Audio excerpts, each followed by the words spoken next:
This is the Genesis GV70, and by all appearances, this is the most underrated car in Australia. These cars do not sell here, but they are a wonderful choice as a luxury SUV on a smaller budget than others. So today, I'm going to walk you through everything that you need to know about the Genesis GV70, and we're going to find out whether you can actually make a car as luxurious as BMW, Audi, Mercedes, or maybe even Bentley at the price point that Genesis is at. Now, Genesis does not sell many units in Australia, and I don't know why.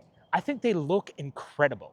But last year, they only sold 1,400 cars. That's in Australia specifically. To put that into context, most other brands that are their competitors are selling in the tens of thousands. We got BMW in the mid 20,000s. Mercedes, they'll be around the mid 20,000s, that sort of thing. And even something like Jaguar, a company that took a year off, a gap year, you could say, because they are in such a bad place financially, even they managed to sell 700 cars last year, which is half of the Genesis, but they actually make good cars. So why is Genesis selling so low? Hopefully, I'll convince you otherwise today. Starting off with the appearance, I think this car has a fantastic appearance when it comes to a luxury car. It just has a lot of presence on the road. It really suits the people that it's trying to chase after.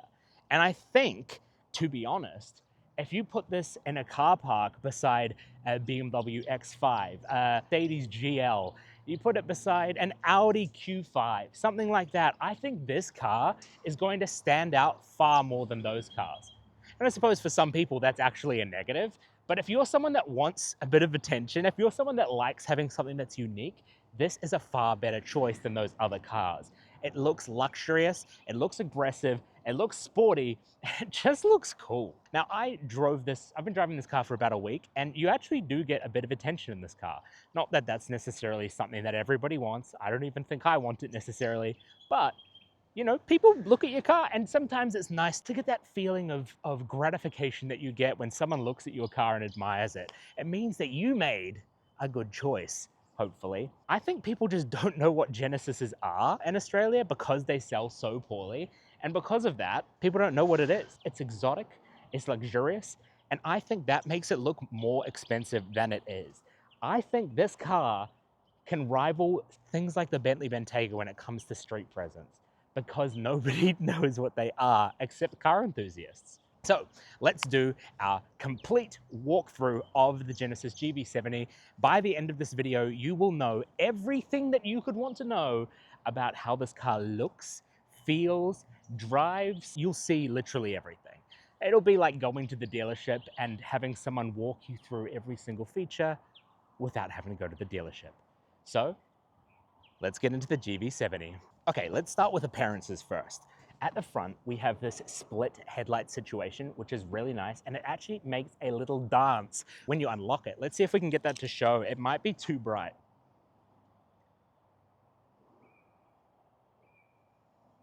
It's fun, it's cute. We also have a really strange thing that I've never seen on another car. So the hood comes down here and overlaps this bit of body panel here, which means that the front bumper actually has the hood overlapping and clasping on top of it rather than it being two separate bits. You get this really interesting overlap here that is an extra 3D point, and you can kind of almost get your finger in underneath the hood, which is a bit strange. Now you may have noticed, if you are familiar with the Bentley Bentayga, you may have noticed this car looks quite similar. And that is because this car was designed by the same designer as the Bentley Bentayga. And you can kind of tell that it was potentially done a bit lazily. It was potentially like he copied his own homework or brought out some tracing paper. But, you know, if you're buying the Genesis, I don't think that's a negative. I think if you're buying the Bentley, maybe that's a negative. But if you're buying the Genesis, I mean, you're basically getting a Bentayga looking car for a quarter of the price. This is the sport model, so it's like a little more aggressive looking. We have black accents around the car that go into this big black grille. We have little black splitter situation down the bottom, and this fake grill here that has small openings here for the intercooler. And then on the other side, obviously it's the same. Not a huge amount to show here. We do have ridges in the hood, which is nice. And even up here, it goes up, just adding to that muscly look. And then over here, the Genesis logo prominently placed on the front of the car. If you're familiar with the Genesis logo, you may notice that if you look here, this is the wings of the Genesis logo going into the overall Genesis badge, with the badging tip being here and then going into the other side wings. So the front of the car kind of emulates the Genesis logo itself, which is a bit of fun. Coming to the side of the car, we have the black line that comes from the front splitter, taking us all the way down the car. We have black accents down here, and even a little camera on the wing mirror, which shows your blind spots in the dashboard. I love that feature. You indicate and you see what's in the blind spot. It's great. The roof rack sort of situation is black. Well, you know, who doesn't like black trim, especially on a red car? I do like this red. I think it stands out in a nice way.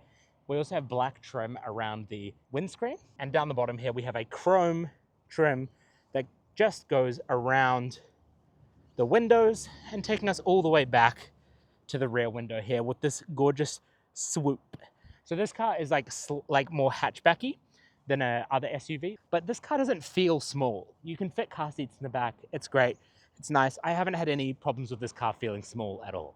Now, we do have massive, massive wheels. Now these black wheels, well, they're not even black. They're actually more like a carbon gray sort of thing. And they're a bit shiny. They got some fleck in them. But what's interesting about them is these black stripes on each one of the spokes. Well, actually, just to the side of the spokes, there is 1, 2, 3, 4, 5 black sets of black stripes on the wheels, so that you can show that even your wheels are sporty. Those have massive Genesis branded brakes. Bringing it to the back, we have these awesome rear tail lights that are split in the middle, making it look like you have 4 tail lights in the back. I really like these. I feel like they look luxury, they look classy, they're obscenely Genesis, and that design cue kind of goes around the whole car. Genesis definitely has a look, which is good. You want that out of a car brand. And I think its look is luxury, which is what we want in a luxury SUV. We have a big, big exhaust around here. Obviously, the exhaust pipe itself is nowhere near that big, but it's nice to have. It makes the car look a little more aggressive for that sport model, as well as the black down the bottom, and this fake splitter sort of situation down here, which is nice. We have the 4-wheel drive logo and the 2.5 liter turbo, and a extension here for the wing. We have a button here on the windscreen wiper, which if we press hard enough, opens the boots. As you can imagine, pretty standard. Let's get you a better angle for that. Okay, here inside the trunk, we have a cover, adding to that luxury feel. It's just like an extra carpet. That means that you don't have to look at the flaps and all that. We also have, attached with Velcro, a first aid kit. A Genesis branded first aid kit, which is kind of cool to have. And it's like actually very, excuse me, it's actually very well stocked. I'm pretty impressed. Like, it's got a lot of stuff in there, which is nice. And it's got Velcro on the back, which again, not very luxury. Maybe a leather strap next time. And then you just Velcro that back on here. We also have the Velcro roadside assistant kit, which comes with this foam pad, which is like a mouse pad. And what I think this is probably for is to lay over the hood so that you can lean on it and have a plush surface to rest your arms on.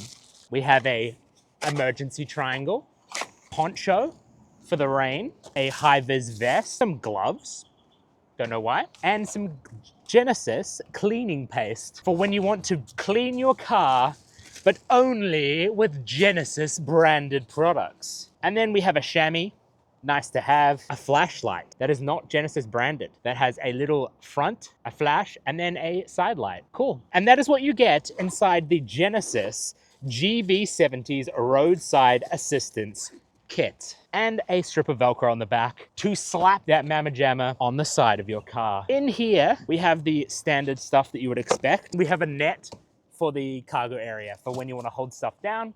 And then in here, we just have like a jack. It's not very interesting. There's a jack. There's not a full-size spare. It's very nice. And it feels pretty decent back here. Pretty premium. There's metal everywhere. I like that it's automatic. And this cover is really easy. And this cover is very easy to use, very nice to have. I take these out of every single car I buy because I don't care, but some people like them. We also have access here to some flaps that we can use to make the seats go down. And that is the back of the Genesis GV70. Interior. Now, the interior is filled with a light, well, sorry, when I say light, it's dark blue, but what I mean is it's basically black with a light sprinkling of blue. So it's like a blue-black interior, and it's leather all over. It feels premium. It feels what you want in a luxury SUV.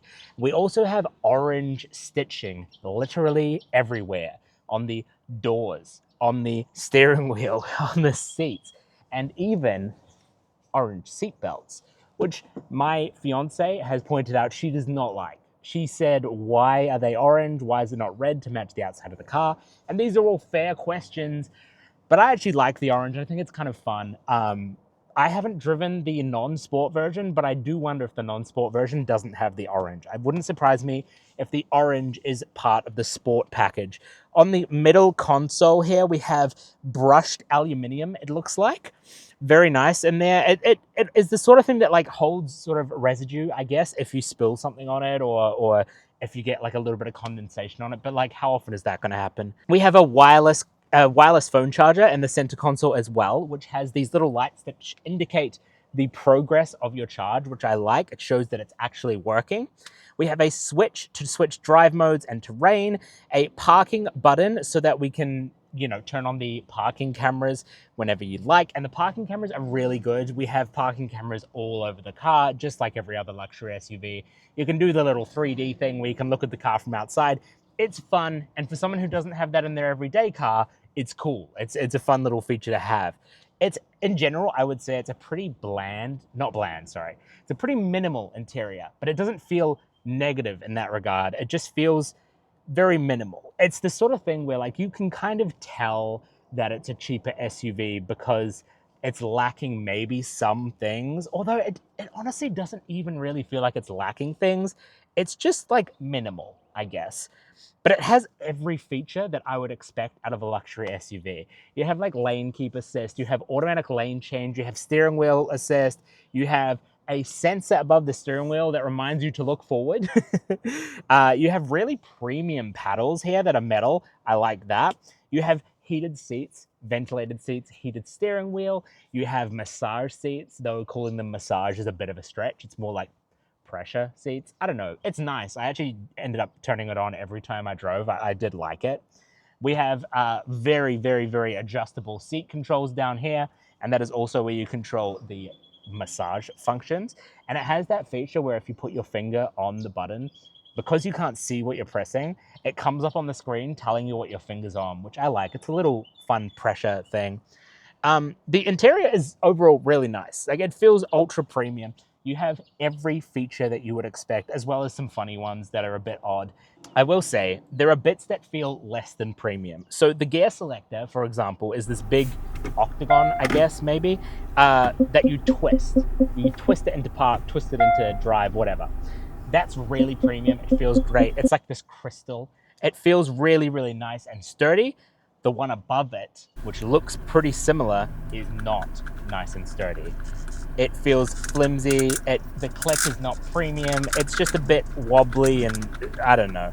The buttons as well above that are also this crystal look, and it doesn't feel ultra premium. They're a bit squishy and not as satisfying to press, which is fine. It's just something you kind of deal with when you get this sort of cheap premium car. It does feel very premium. It's a very nice car. It has a fingerprint reader so that you can put your fingerprint in and then it will put you in the correct seating position and everything for who you are, which is kind of fun. The seats are really nice. They're comfortable and they look stunning. I really like the way they look. They're like a beautiful leather with the orange stitching, and I love the holes all throughout it. Really nice. The car feels big, but not big to drive. Like, it feels spacious, feels nice. I would personally own this car. Like, I've said to my partner, I would buy this car very happily if I could afford it.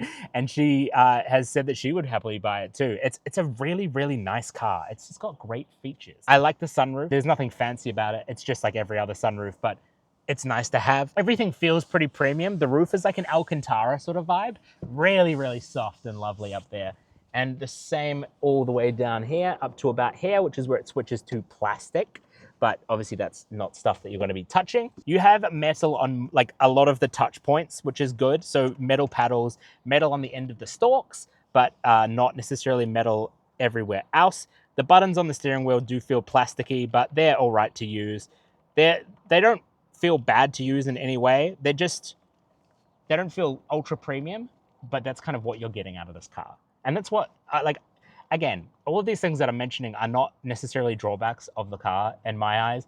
It's just kind of what you should expect out of a car at this price point.